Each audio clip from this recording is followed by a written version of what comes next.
Halo, selamat malam semuanya. Dengan saya Kevin. Saya akan membahas apa itu monopoli dan mengapa itu merugikan. Monopoli adalah suatu kondisi pasar di mana hanya ada satu penjual atau produsen yang menguasai seluruh penawaran suatu barang atau jasa sehingga tidak ada persaingan langsung. Dalam situasi ini, perusahaan monopoli memiliki kekuasaan penuh untuk menentukan harga dan jumlah produksi. Nah, ciri-ciri dari monopoli: satu, hanya ada satu penjual yang menguasai pasar. Kedua, tidak ada barang pengganti yang dekat, sehingga konsumen tidak punya pilihan lain. Tiga, hambatan masuk pasar sangat tinggi baik karena hukum, teknologi, atau modal besar. Keempat, penetapan harga ditentukan oleh perusahaan, bukan oleh mekanisme pasar. Nah, mengapa monopoli dianggap merugikan? Harga yang tidak wajar. Tanpa pesaing, perusahaan monopoli bisa menaikkan harga seenaknya, jauh di atas biaya produksi. Konsumen tidak punya alternatif lain sehingga terpaksa untuk membeli meskipun sangat mahal. Nah, yang kedua, kualitas layanan atau bangunan bisa menurun karena tidak ada pesaing, tidak ada tekanan untuk meningkatkan kualitas barang atau layanan. Inovasi bisa mandek karena perusahaan merasa tidak perlu berubah.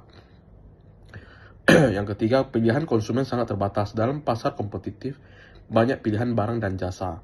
Dalam monopoli, pilihan sangat terbatas atau bahkan tidak ada.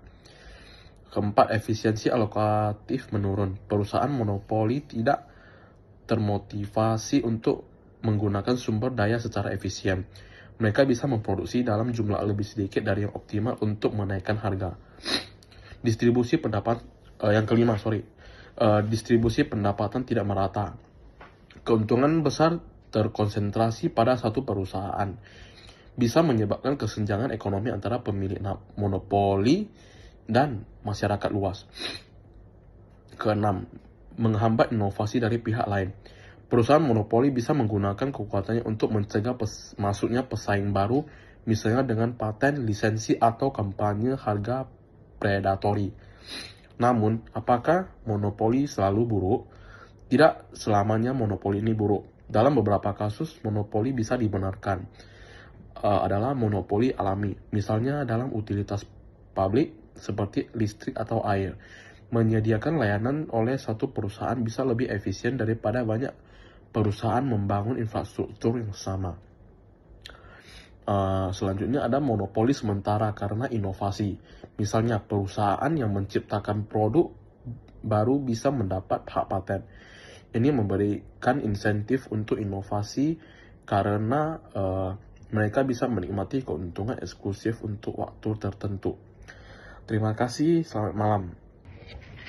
Oke, selamat sore semuanya. Dengan saya William, saya akan membahas tentang mengenai mengapa perlindungan konsumen itu penting. Perlindungan konsumen sangat penting karena memiliki dampak langsung terhadap kesejahteraan masyarakat, stabilitas pasar, dan keadilan dalam hubungan antara produsen dan konsumen. Berikut beberapa alasan utama mengapa itu penting. Yang pertama adalah menjamin keamanan konsumen. Perlindungan konsumen memastikan bahwa barang dan jasa yang beredar memenuhi standar. Yang kedua adalah mencegah praktik bisnis yang tidak etis. Aturan ini menuntut produsen dan pelaku usaha untuk bertindak jujur dan transparan. Yang ketiga adalah meningkatkan kepercayaan terhadap pasar. Konsumen merasa dilindungi akan lebih percaya untuk bertransaksi di pasar. Yang keempat adalah memberikan hak dan mekanisme pengaduan. Konsumen memiliki hak informasi, hak untuk memilih, hak untuk mendapatkan ganti rugi jika merasa dirugikan. Yang kelima adalah mendorong persaingan yang ketat. Ini mendorong inovasi dan peningkatan kualitas produk dan layanan dari si penjual. Yang keenam adalah melindungi konsumen rentan. Konsumen yang kurang berpengetahuan atau dalam posisi lemah membutuhkan perlindungan lebih untuk penyalahgunaan atau miscommunication. Yang ketujuh adalah meningkatkan kualitas hidup dengan mendapatkan produk dan layanan yang aman, layak, dan sesuai memang dengan kebutuhan konsumen. Customer akan menjadi lebih percaya, lebih aman, lebih nyaman, dan terjamin kebutuhannya. Terima kasih. Berikut beberapa cara untuk melindungi hak intelektual. Mendaftarkan hak cipta. Mendaftarkan karya Anda ke kantor hak cipta dapat memberikan perlindungan hukum yang lebih kuat. Menggunakan tanda tangan digital. Tanda tangan digital dapat membantu membuktikan kepemilikan dan keaslian karya. Menggunakan perjanjian lisensi. Perjanjian lisensi dapat menentukan bagaimana karya Anda dapat digunakan oleh orang lain. Menggunakan perlindungan merek dagang. Mendaftarkan merek dagang dapat melindungi nama, logo, dan identitas bisnis Anda. Menggunakan perlindungan paten. Mendaftarkan paten dapat melindungi penemuan dan inovasi Anda. Menggunakan rahasia dagang. Melindungi informasi rahasia dagang dapat membantu menjaga keunggulan kompetitif. Menggunakan teknologi perlindungan hak cipta. Teknologi seperti DRM atau Digital Rights Management dapat membantu melindungi karya digital. Mengawasi penggunaan karya. Mengawasi penggunaan karya Anda dapat membantu mendeteksi pelanggaran hak cipta. Mengambil tindakan hukum. Jika hak cipta Anda dilanggar, Anda dapat mengambil tindakan hukum untuk melindungi hak Anda.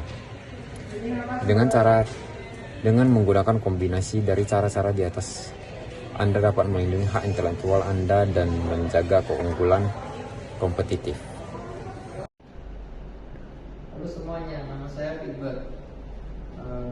Saya akan menjelaskan tentang pentingnya kerjasama etis dalam bisnis. Kerjasama etis dalam bisnis sangat penting karena dapat membawa banyak manfaat, antara lain meningkatkan kepercayaan. Kerjasama etis dapat membangun kepercayaan antara perusahaan, karyawan, pelanggan, dan mitra bisnis. Meningkatkan reputasi. Perusahaan yang memiliki reputasi baik dalam kerjasama etis dapat meningkatkan citra dan reputasi perusahaan.